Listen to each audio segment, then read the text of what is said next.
9월 한 달 동안은 그리스도인의 거룩한 일상에 대해서 설교를 하려고 합니다. 우리가 신앙생활, 건강한 성경적인 신앙생활을 하려고 할 때 두 가지 영역에서 좀 균형을 갖춰야 하는데요. 하나는 모이는 교회에 있습니다. 그래서 교회에 모여서 거룩하게 구별된 영과 진리로 드리는 예배, 그 예배 가운데 살아계신 주님을 만나고 공동체의 모든 식구들이 하나의 믿음, 동일한 믿음을 갖는 것, 복음을 듣고 연구하고 배우는 것, 익히는 것, 결단하는 것, 이게 필요하죠. 근데 이 목적은 모이는 데 있는 게 아니라 또 하나 흩어지는 교회에 있습니다. 세상 한 복판에서 어떻게 그리스도인으로 하나님의 나라를 세워가면서 거룩한 성도로 살 건가 하는 부분이죠. 9월 달에는 이 두 번째에 해당되는 말씀을 전하려고 합니다. 그리스도인으로 세상 한 복판에서 거센 세속주의의 공격과 거기에 매몰될 수밖에 없는 현실 속에 어떻게 성경적인 진정한 거룩을 실천하며 구별된 삶을 살 건가, 매주 그런 말씀이 준비되어 있습니다.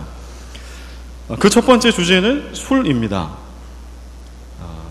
말도 많고 탈도 많고 갈등도 많은 주제이죠. 제가 겁없이 오늘 술 주제를 가지고 나왔습니다. 다음 주에 여러분 저를 못 볼 수도 있습니다. 그러나 우리 여러분들의 신앙을 제가 알고 믿기 때문에 말씀 속에, 성경 속에 무엇이라고 얘기하는지 정직하게 선포된 말씀에 내가 어떤 것을 따르든지 말씀과 진리에 순종하며 아멘으로 화답하시는 여러분이 되실 거라고 저는 믿고 오늘 이 주제를 가지고 나왔습니다.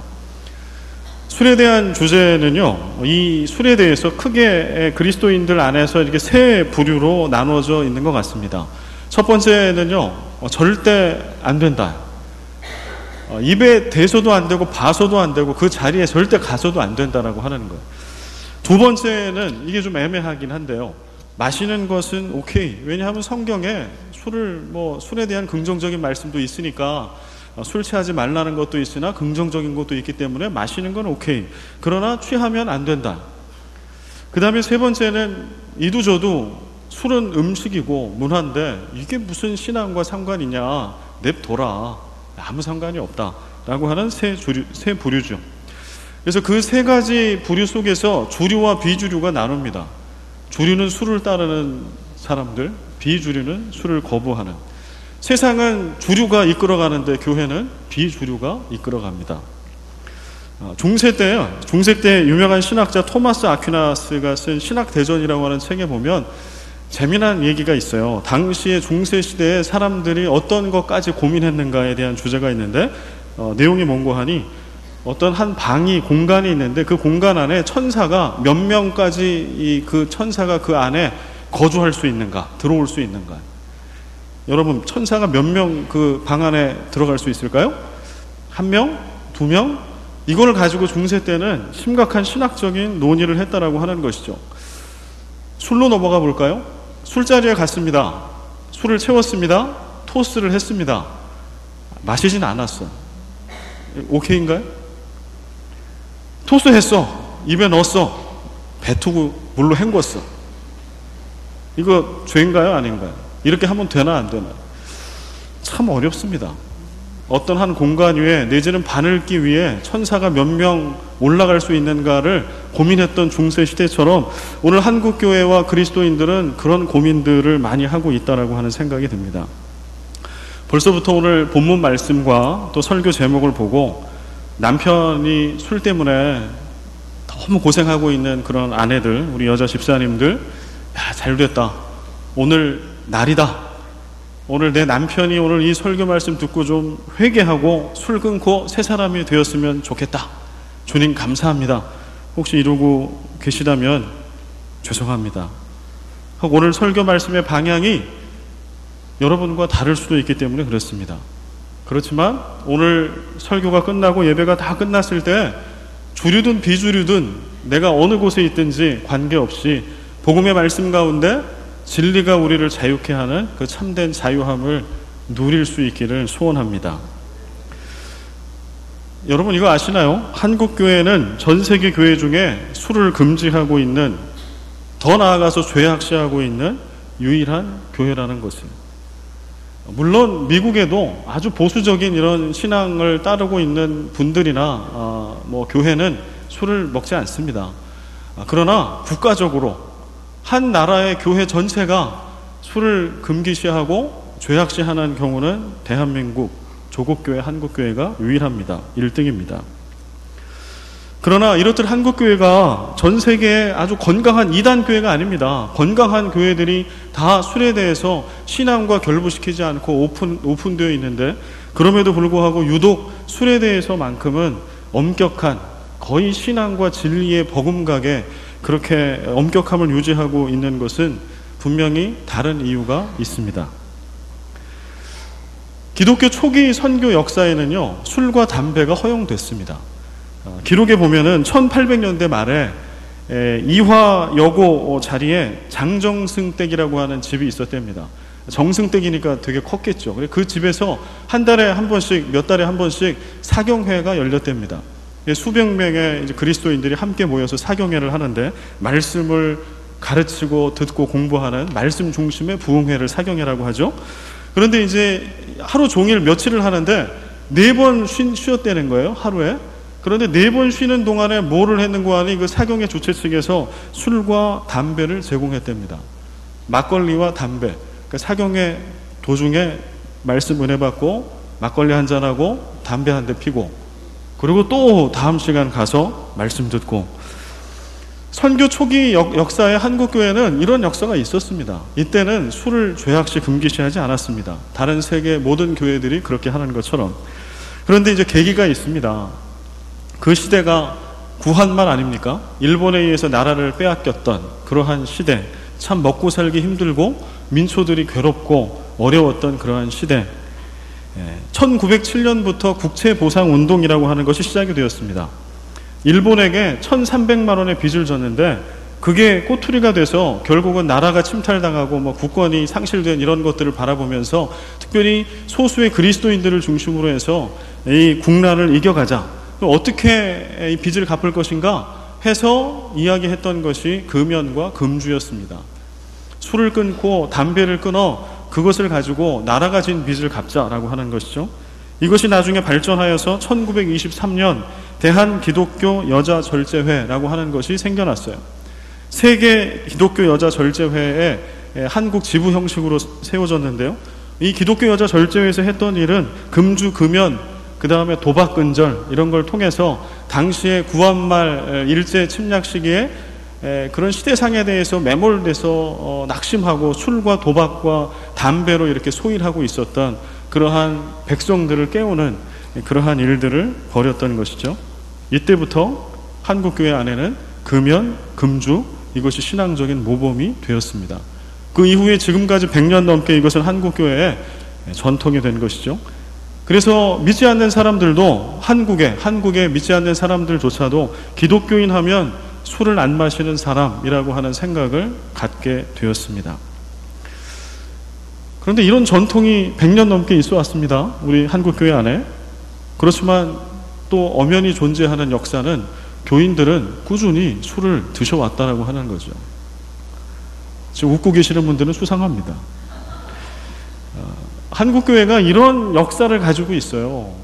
술이 금기시되고 죄악시대에 왔어요. 100여 년 넘게, 세계 유일하게. 그러나 그와 동일하게 계속된 것은 어디선가 숨어서 술을 계속 마셔왔다라고 하는 거예요.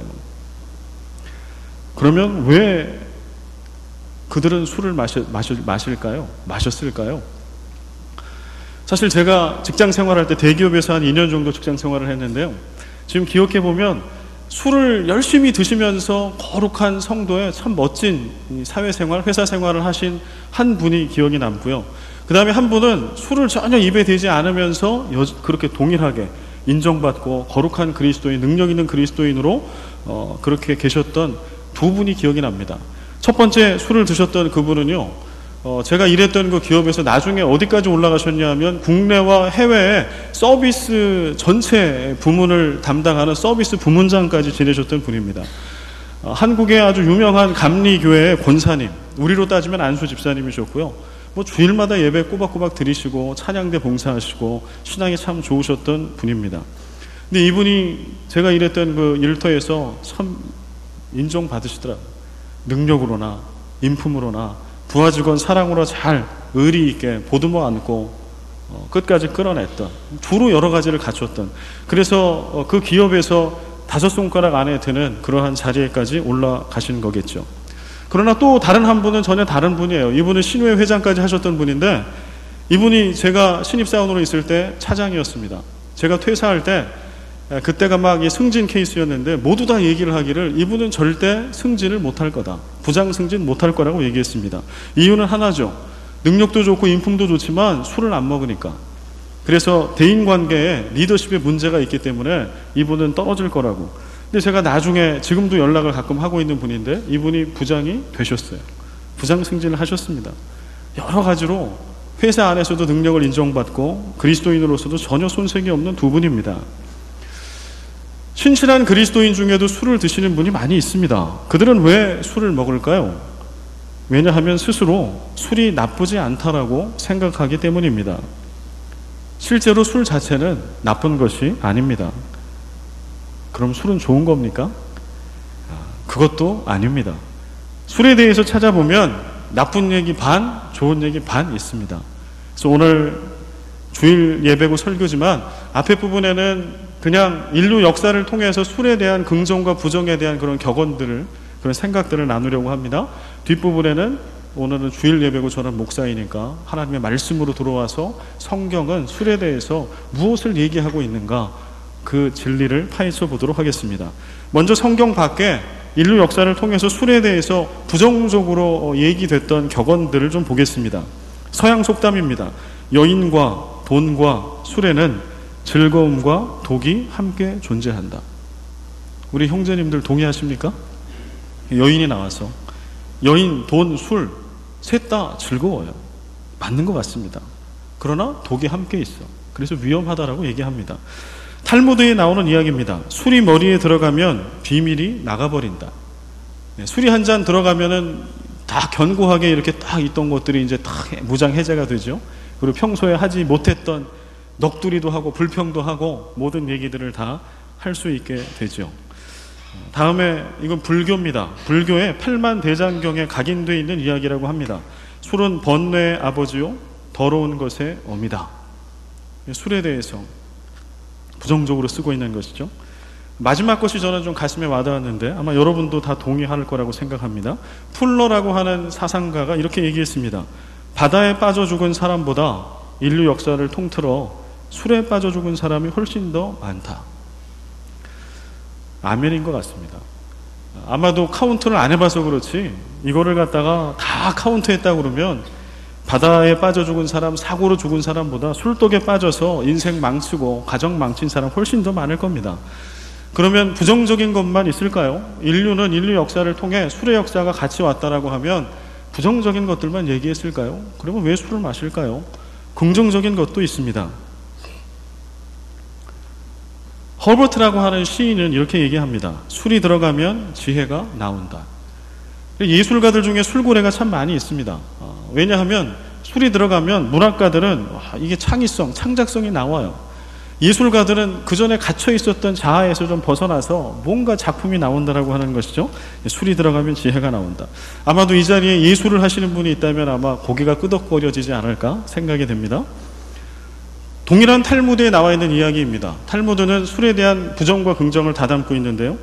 술 마시는 시간은 낭비의 시간이 아니라 마음이 쉬는 시간이다.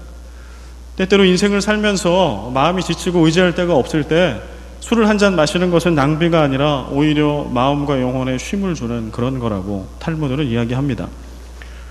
여기도 마지막 세 번째가 좀 저는 마음에 와닿았는데요. 그리스 철학자가 이야기한 것이라고 해요. 한 잔의 술은 재판관보다 더 빨리 분쟁을 해결한다. 그래서 아마도 사회생활 하는 분, 비즈니스 하는 분들은 술을 마시는 경우가 많죠.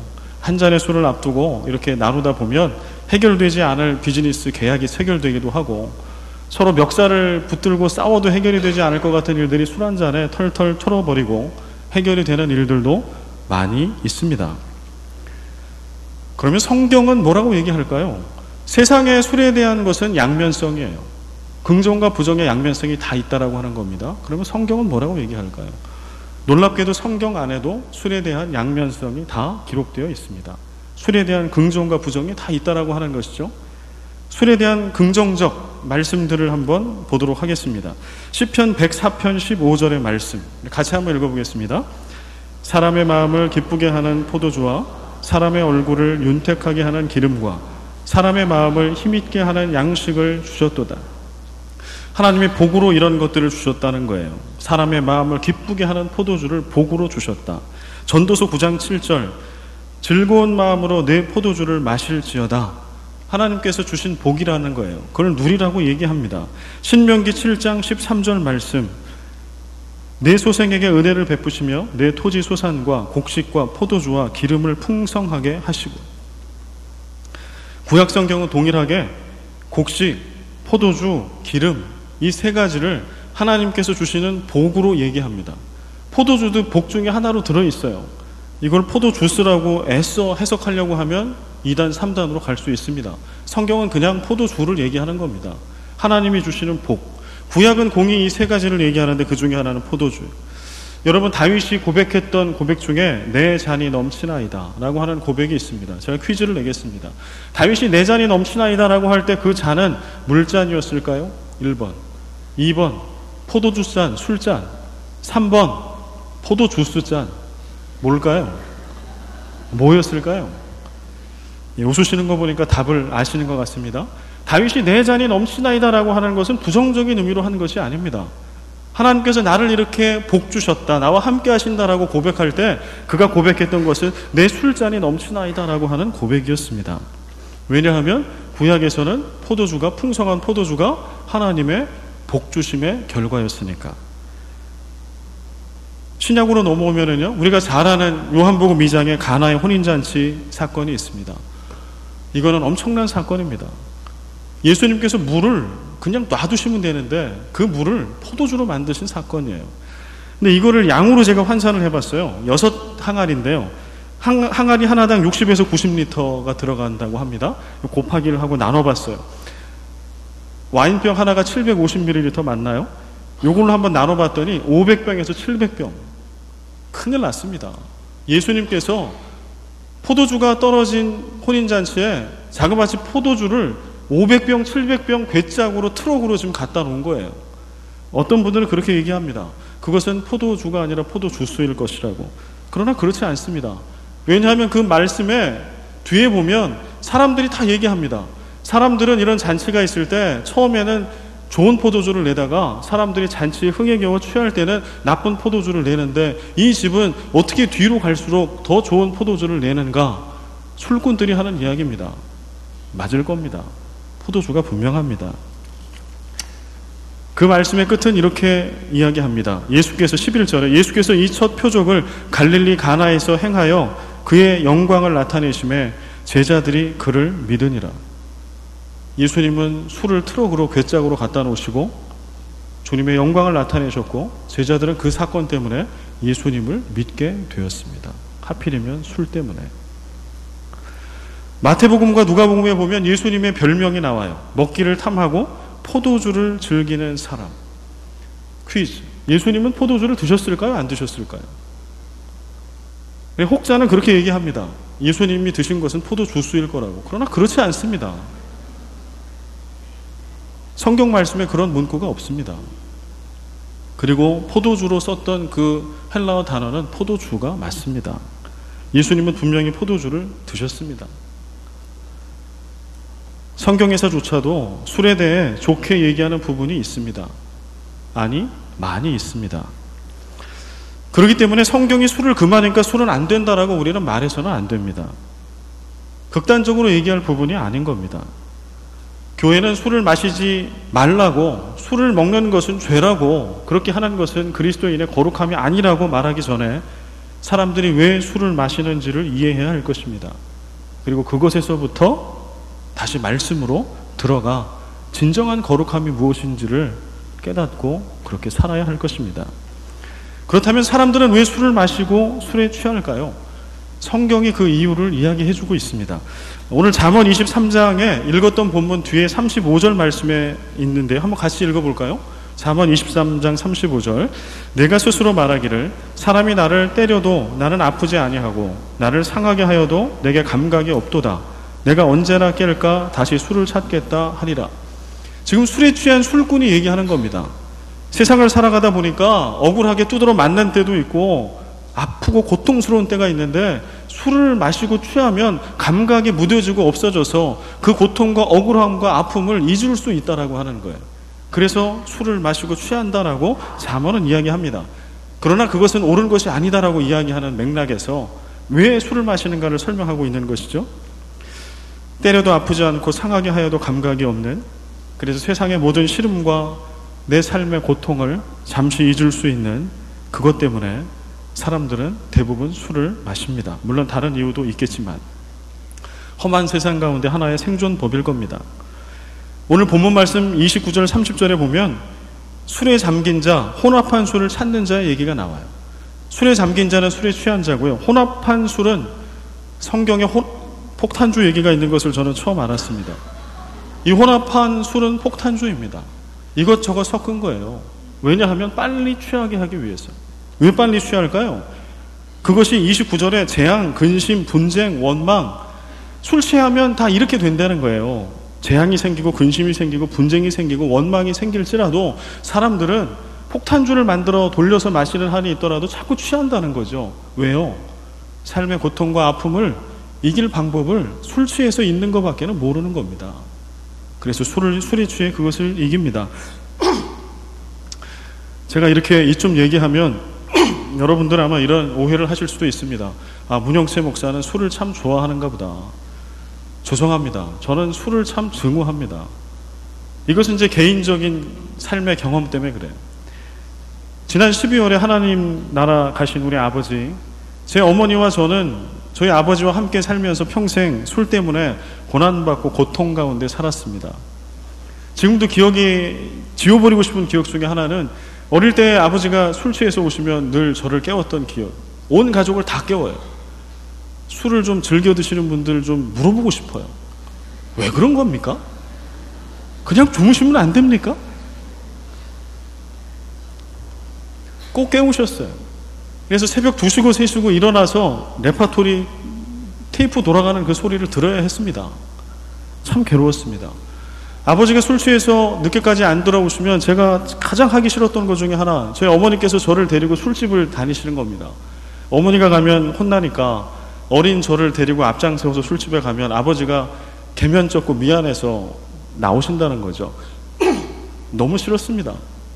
어린아이가 술집에 가서 그 낯선 분위기 속에 그렇게 들어가는 것 자체가 너무 싫었습니다. 근데 저희 어머니는 어머니가 힘드니까 저를 늘 데리고 가셨습니다. 참 그런 아버지와 어머니가 원망스러운 때가 많이 있었습니다. 그리고 저희 아버지께서 혈액암 투병을 하시고 1년 돌아가시기 한 1년 그 안에, 그리고 1차로 깨끗하게 완치 판정을 받으셨어요. 혈액암이 깨끗하게 치료가 됐다. 이제는 관리를 잘 하시라고. 그런데 어머니와 저의 예상대로 아버지는 또 술을 드시기 시작했습니다. 그리고 재발을 했고 1년 만에 돌아가셨습니다. 어머니와 저에게는 지금도 그것이 고통입니다. 왜 아버지가 그래야만 했는가? 다시 술을 드시면 재발하면 살기 어렵다라고 하는 의사의 이야기가 있었음에도 불구하고 그 술이 뭐길래 그 술을 또 드셔야 했는가? 이제 좀 아시겠죠? 저는 술에 별로 감정이 안 좋은 사람입니다. 그러나 제가 목사로 서서 이 자리에 이 말씀을 드리는 것은 술에 대한 제 편견과 감정이 중요한 것이 아니라 진리와 성경이 뭐라고 얘기하고 있는가요? 그 안에 우리가 참다운 영적 자유함, 그걸 누리기 위해서는 술을 안 먹음으로 인해서 지키고자 하는 거룩함이 아니라 우리 영혼과 내면에 주를 기쁘시게 해드리는 그 진정한 거룩한 삶을 회복해야 하기 때문에 그렇습니다. 술독에 빠진 한국, OECD 30개 국가 중 술 소비량 1위. 신문에 났던 기사의 타이틀입니다. 한국을 제외한 나머지 OECD 가입 국가 29개 국가의 평균 술 소비량을 이렇게 했더니 한국의 술 소비량이 그 29개 국가의 소비량의 무려 5.6배나 된다는 거예요. 술 고래들만 모여 있습니다. 왜 그럴까 한번 생각해 봤어요. 그만큼 대한민국 국민으로 한국 땅에 살아가는 것은 고단한 것이죠. 현재의 삶의 자리가 불안하고 고통스러운 거 아닐까요? 그래서 그 시름을 잊고자 오늘 잠언에서 얘기하는 것처럼 내 감각을 무디게 해서라도 어떻게 좀 견뎌보려고 그렇게 술에 취해서 대한민국이 돌아가고 있는 것은 아닐까요? 그럼 또 묻습니다. 인생에 고통이 없는 자, 고난이 없는 자, 고민이 없는 자가 없는데 그러면 모두 다 술로 다 풀면 될까요? 하나님은 말씀 속에 그것을 주고 있는 것일까요? 그래서 술이 복이라고. 그래서 예수님도 한 가정, 하나님의 나라가 임한 그 가정이 출발하는 혼인식에 500병, 700병이 넘는 포도주를 선물로 주셨던 것일까요? 그러면 믿지 않는 사람과 믿는 사람은 뭐가 다른 걸까요?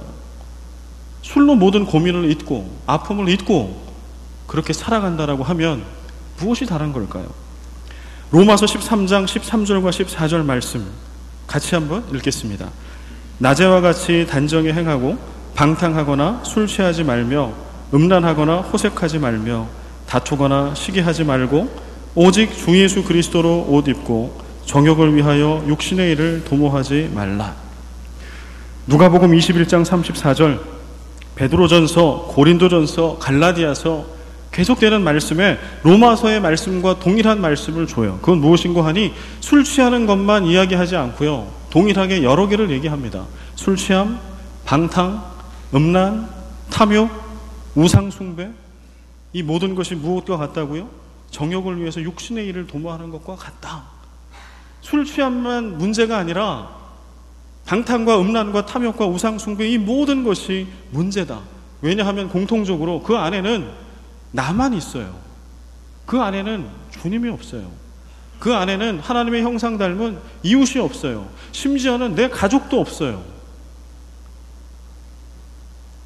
에베소서 5장 18절은 이렇게 얘기합니다. 술 취하지 말라. 이는 방탕한 것이니 오직 성령으로 충만함을 받으라. 신약 성경에 술에 대한 것이 언급이 되면 뒤에 반드시 따라오는 단어가 있어요. 오직이라고 하는 단어입니다. 술 취함, 방탕, 음란, 탐욕 뭐 이렇게 나와. 또 에베소서에 술 취하지 말라 뒤에 오직, 로마서 13장 14절 오직. 이 이야기는 우리가 누구를 택하고 누구를 의지할 것인가, 이게 그 사람의 인생을 바꾼다라고 하는 거예요.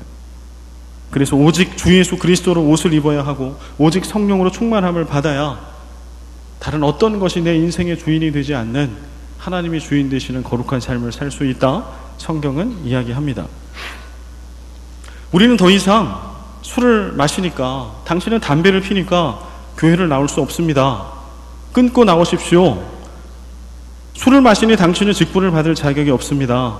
그렇게 교회가 극단적으로 말하면 안 됩니다. 왜냐하면 성경을 아무리 봐도 술이 주는 벌이 없기 때문에 그렇습니다. 다만 술을 먹었다고 벌을 받는 것이 아니라 성경은 하나님을 전적으로 의지하지 않을 때 벌을 받는다, 그게 죄가 된다라고 말씀합니다. 그게 술이든 성적인 문란함이든 그게 힘이든 무엇이든. 잠언 23장 33절 말씀에 보면 이런 말씀이 있어요. 또 내 눈에는 괴이한 것이 보일 것이요 내 마음은 구부러진 말을 할 것이며. 술 취한 사람 얘기를 합니다. 술이 취하면 현상을 제대로 못 본다는 거예요. 왜곡되는 걸 본다는 거죠. 술이 취하면 올바른 얘기를 못하고 왜곡되고 구부러진 말을 하게 된다라고 하는 거예요. 그래서 술 취하는 것이 옳지 않다라고 얘기하는데요. 그러나 여러분들에게 묻습니다. 우리는 꼭 술에 취해야만, 술을 먹어야만 무엇인가를 왜곡되게 보나요? 그리고 술에 취해야만 올바르지 않은 말을 하나요? 그렇지 않습니다.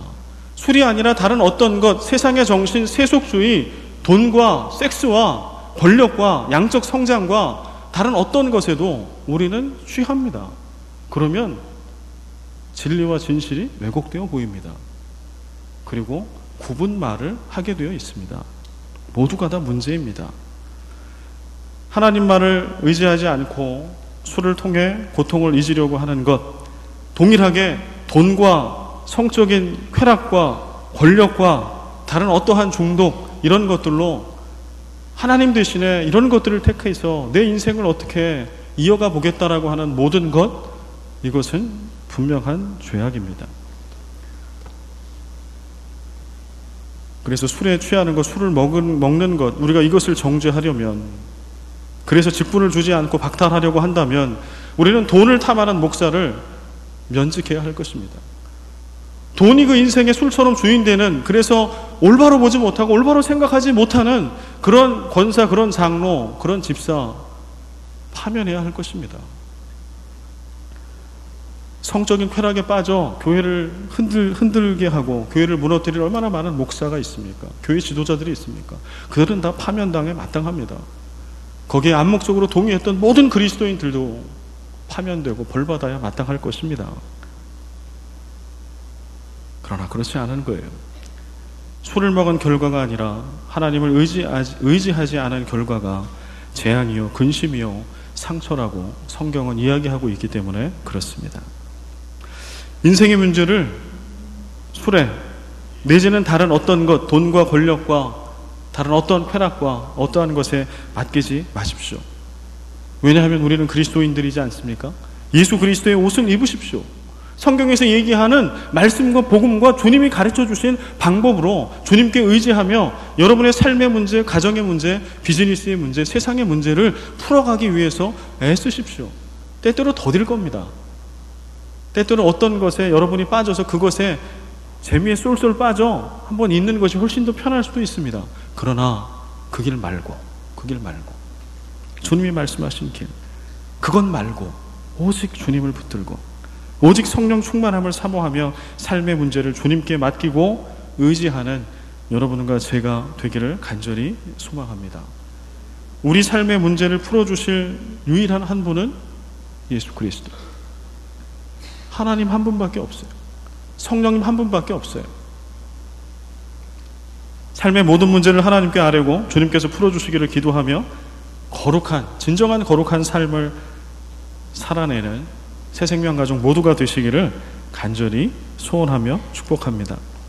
혹시 이 자리에 여태까지 술을 드셨던, 지금 이렇게 드셨던 분들이 계실 겁니다. 그러면 이제 마음 놓고 먹자. 오늘 제 말씀을 그렇게 들으셨다라고 하면 동영상으로 올라가거든요, 유튜브에. 다시 들으십시오. 그 말씀이 결코 아닙니다. 표면적인 거룩함이 아니라 내면의 깊은 거룩함, 삶의 모든 문제를 술과 비슷한, 술 포함한 다른 어떤 것에 의지하는 것이 아니라 하나님만을 내 인생의 솔루션으로 알고 붙들고 성경의 가치대로 살아가는 거룩한 그리스도인, 그 삶을 살아내십시오. 혹 여러분 중에 나는 예수 그리스도 믿은 이후에 한 번도 술잔을 입에 댄 적도 없는 나는 거룩한 그리스도인입니다. 그래서 술을 먹는 사람들, 또 술자리, 그리스도인들이 술을 먹는 이것들이 여러분 마음에 불편하시고 또 많이 정죄하신 분들이 계시다면 오늘 이 자리를 빌어서 그 정죄함을 이제는 끊으시기 바랍니다.